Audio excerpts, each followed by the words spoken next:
une des caractéristiques de l'esprit de la fin des temps, vous voyez, c'est la rébellion. C'est la rébellion. Nous voulons pouvoir arriver à croire qu'on peut se passer des hommes de Dieu.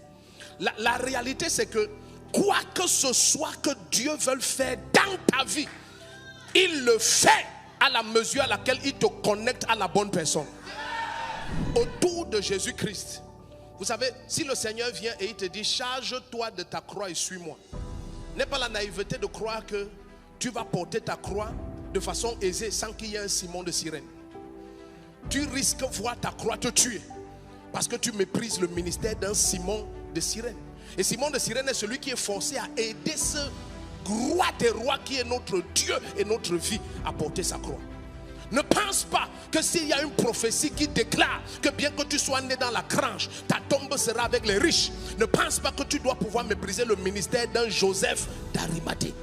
Donc de quelque manière que ce que le ciel a déclaré doit s'accomplir sur la terre, il faudrait que tu puisses honorer le ministère des personnes que Dieu introduit dans ta vie.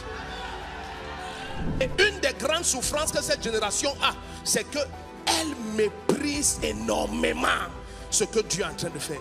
Vous voyez, lorsque vous avez, suivez bien, lorsque vous avez développé à l'extrême une mauvaise semence de cette fin de temps, qui est la rébellion, qui est l'orgueil, qui est cette pensée d'autosuffisance, alors tu as toujours l'impression que moi aussi Dieu doit se révéler à moi.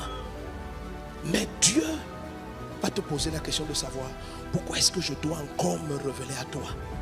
Parce que maintenant je veux plutôt faire avec toi les choses que les yeux n'ont pas vues. Je crois que le Seigneur t'a préparé pour quelque chose d'extraordinaire. Je pense que tu es conscient que tu es fait pour les choses que les yeux n'ont pas encore vues, les oreilles n'ont pas encore entendu, le cœur de l'homme n'a pas encore médité. Mais aussi extraordinaire que soit ce que Dieu va faire avec toi, c'est en acceptant la révélation et l'onction qu'il a donné à des vases qu'il a établis devant toi. Tu vois, Jésus n'a pas craint de nous dire que celui qui croira en moi, Jean 14 verset 12, fera lui aussi les mêmes œuvres et de plus grandes. Mais si tu ne peux pas accepter que ce Jésus qui est pleinement homme est aussi pleinement Dieu, tu seras choqué de découvrir que quoi que ce soit que tu aies vu Jésus faire, tu ne pourras même pas reproduire cela.